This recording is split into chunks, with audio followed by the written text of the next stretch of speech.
Agora, o que é que você caracteriza que foi assim,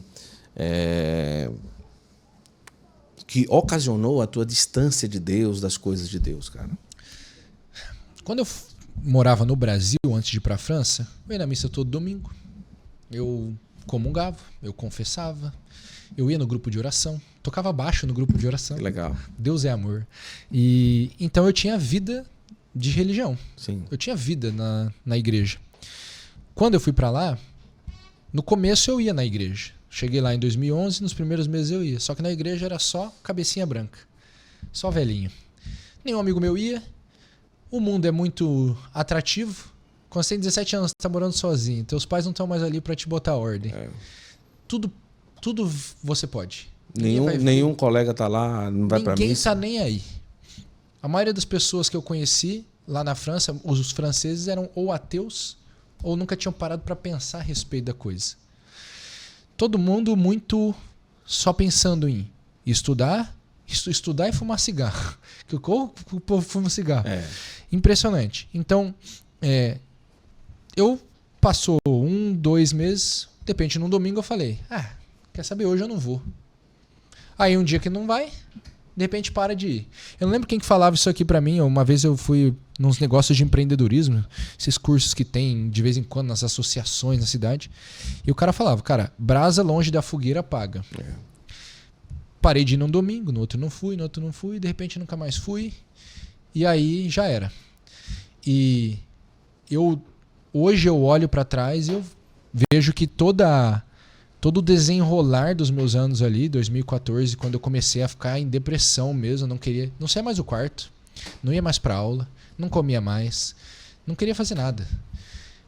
Eu vi que tudo isso daí se ocasionou por causa disso, porque eu me afastei de Deus. Porque daí a vida perdeu sentido, perde brilho, o sofrimento perde sentido, as alegrias perdem sentido, tudo foi ficando vazio.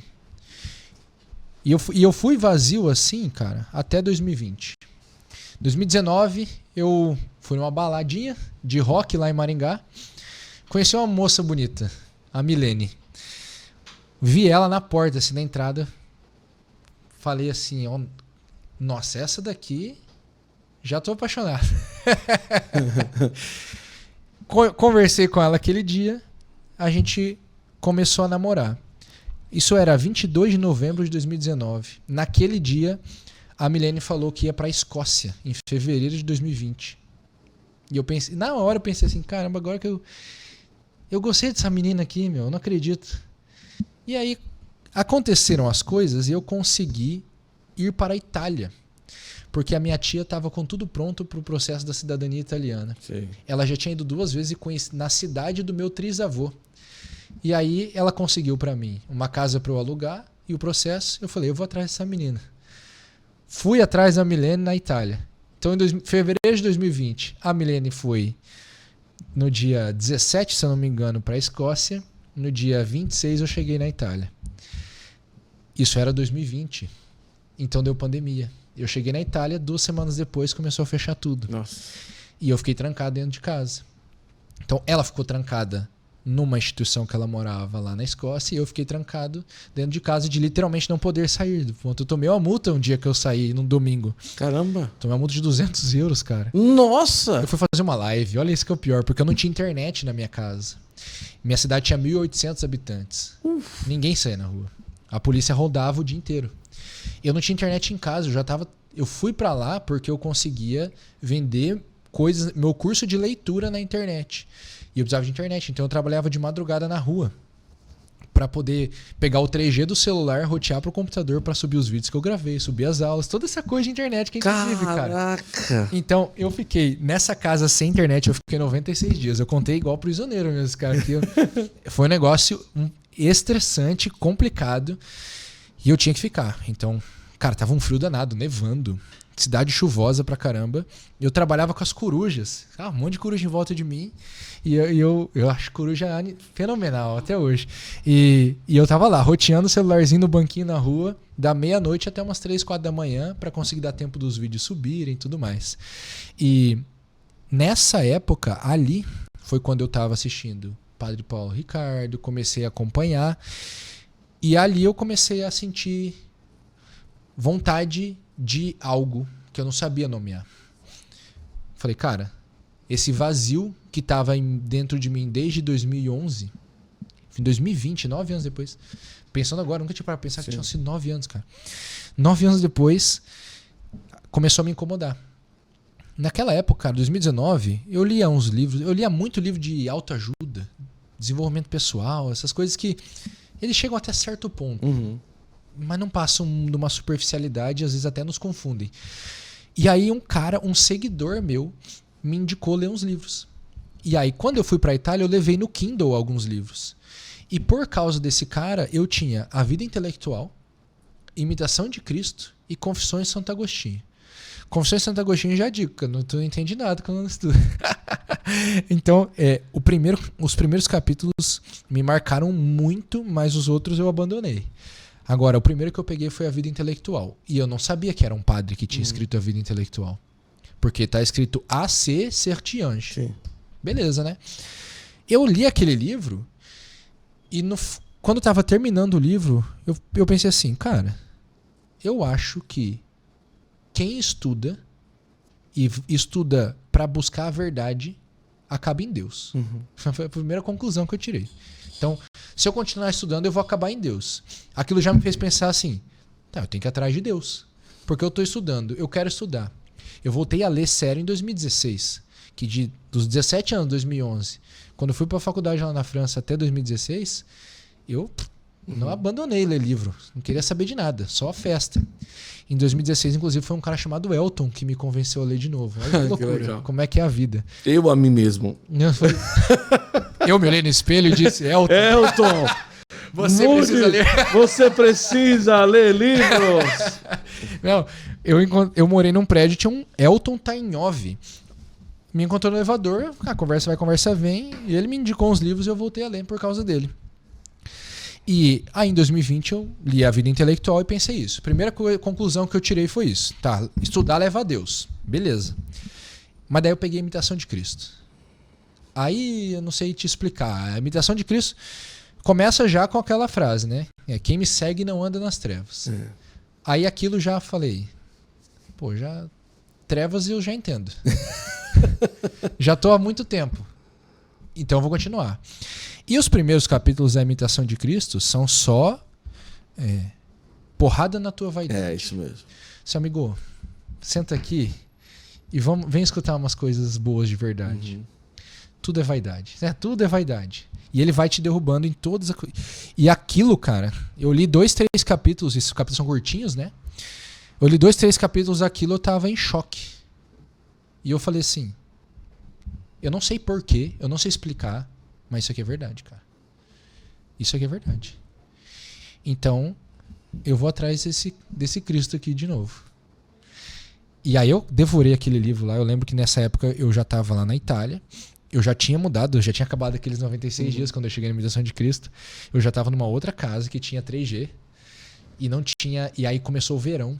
E era um ventilador e 40 graus torando. Então eu tava suando, pingando na cama, sem camisa, de madrugada, lendo Imitação de Cristo.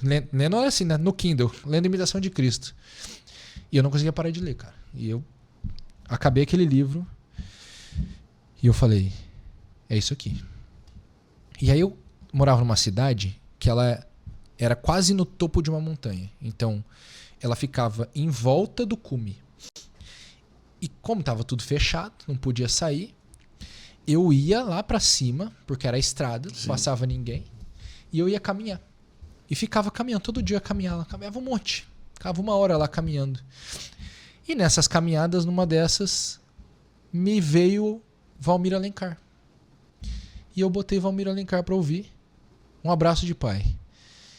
E aí, cara,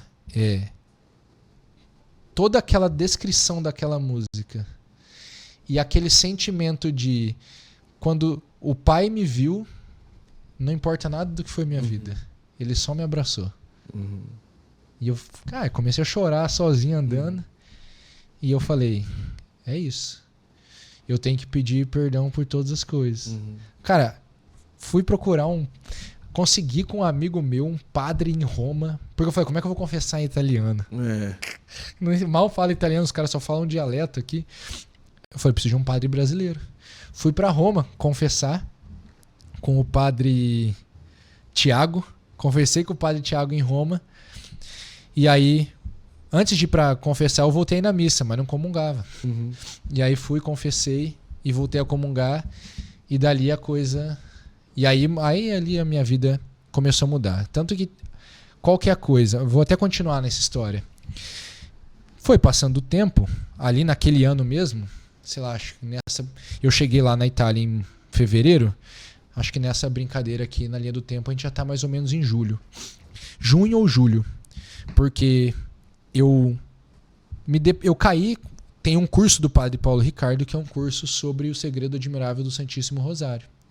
E aí ele indica o livro de São Luís Maria Grignion de Montfort. E eu comprei aquele livro. Cara, aquele livro custa R$10. Quem nunca leu esse livro tem que ler esse livro. É R$10. É muito barato. Eu comprei esse livro e quando eu li aquele livro, a impressão que saiu imediatamente para mim foi: como que esse cara ama tanto Nossa Senhora? Como ele ama tanto alguém de um jeito que eu não consigo imaginar amar alguém na minha vida. Essa foi a impressão. Porque ele fala do rosário de uma forma tão linda. E é pétala de rosas. E é uma coisa impressionante o que tem naquelas palavras de amor. Sim. E eu fiquei encucado com aquilo. Eu falei, cara, eu nunca senti esse amor por ninguém. Nem pelo meu pai, ninguém. E aí eu falei, quer saber? Eu tinha um terço que minha mãe deve ter botado na minha... Eu não sei como eu tinha um terço, mas eu tinha um terço, cara. E eu falei, eu vou rezar esse terço. Eu nem... Não era vou rezar o terço, eu vou rezar o terço. Eu acho que vai acontecer alguma coisa. E aí eu comecei a rezar o terço todo dia. Saía caminhar e ia rezando esse terço na montanha ali. Hoje ela é minha esposa, Milene. Deu certo. Por isso que a história é bonita, porque deu certo, entendeu? A Zulene, com certeza, já estava perguntando, cadê a Milene? Não era, amor? Já estava ou não? Essa história triste. A mulher ela já vai fazendo a cena. Ai, meu Deus, eles vão se encontrar na história. Cara, Zulene gosta desse tipo de filme, é muito melado, né, amor? Melado, né? Mas a gente conversava 2-3 horas por dia em ligação de voz, eu e a Milene. E eu não ia na igreja. E a minha esposa, ela era ainda pior. Ela era contra a igreja. Ela era coisa assim, mas fulano vai lá na igreja e depois sai falando que todo mundo tem que fazer tal coisa, só que eu sei que ele trai não sei quem, só que eu sei que ele mente pra não sei quem. Então, na cabeça dela era, cara, só tem hipócrita nesse negócio. Só tem mentiroso, hipócrita. Isso aí é uma farsa. Então, eu comecei a conversar com ela das coisas que eu estava estudando. E eu falava com ela de vida intelectual, de imitação de Cristo, segredo admirável do Santíssimo Rosário. E ela ia... E aquela coisa assim, ela... Cara, vai dar errado isso aqui, né? E eu falava muito claro assim, eu estou te contando o que eu estou vivendo. Se você vai querer a mesma coisa ou não, eu nunca vou te obrigar. Eu nunca vou te obrigar a ir numa missa porque eu fui na missa. Nunca vou te obrigar... A gente foi conversando. E eu comecei a rezar o terço. Todo dia, rezando o terço, todo dia rezando o terço. Aí um dia a Milene sumiu. Não me respondeu, tal, o dia inteiro. Sumiu. Voltou à noite. Era domingo. Ela voltou à noite e me falou, fui na missa. Beleza, fui na missa. Ok. Segue o jogo. E continuamos conversando, continuamos falando das coisas. Cara, Milene era tudo que era até feminista, entendeu? Todas as coisas que eram contra a igreja era muito mais atrativo para nós, assim, do que... E eu fui lá. E eu fui criando o hábito do terço. As coisas foram acontecendo. Um dia a Milene me chama e pede, vamos rezar o terço junto? E a gente fez uma videochamada e começou a rezar o terço junto. Se eu não me engano, alguma coisa aconteceu, inclusive, da gente querer rezar no dia que a gente se conheceu, que já era 22 de novembro de 2020. Olha só. Então, hoje eu olho e eu rezei o terço. Deus me fez conhecer a minha esposa. eu me converti para depois ela se converter. Hoje a Milene reza o terço todo dia. Então, eu olho para o terço hoje e eu vejo o poder dessa oração. E aí, isso foi uma transformação. São Luís Maria Grão de Montfort, cara, não tenho nem palavras. A gente já fez a consagração à Nossa Senhora, já tem 2 anos agora, eu acho, com o Tratado da Verdadeira Devoção. E assim, eu falo que sorte quem fala isso é um ex-chefe meu. Sorte é a nome fantasia da providência divina. Por sorte, eu ainda fui trabalhar por um tempo com livros católicos, li muitas biografias dessas de santos, conheci essas histórias e isso só foi cada vez mais me cativando, assim. Então, tudo que aconteceu de lá para cá eu devo muito a esses livros que me mostraram vidas. Primeiro, a imitação principal, que é a imitação de Cristo. Segundo, todos os outros imitadores de Cristo que a gente também consegue imitar. E que muitas vezes são os casos mais concretos para nos ajudar a imitar. E tudo isso daí foi essa minha vida de conversão. E aí hoje estamos aí. Agora casei, tenho 3 filhos. Então, e não deu para aprender italiano o tempo que passou lá? Cara, o italiano eu não aprendi muito bem, porque lá todo mundo fala dialeto. Caramba! Então, como assim dialeto? Cada cidadezinha que eu fui era um dialeto diferente. Então lá tem muitos dialetos da cidade. Eu morei em Volturino. Isso é uma cidadezinha, uma città lá, uma comune na província de Foggia. E lá era um dialeto. Então ele só falava italiano comigo, basicamente. E entre eles eu tava perto e era só italiano. Ou era só dialeto. Mas o dialeto era o italiano meio... Nada a ver com o italiano, cara. Nada a ver? Nada a ver. Nada a ver com o italiano, o dialeto. Absolutamente nada a ver.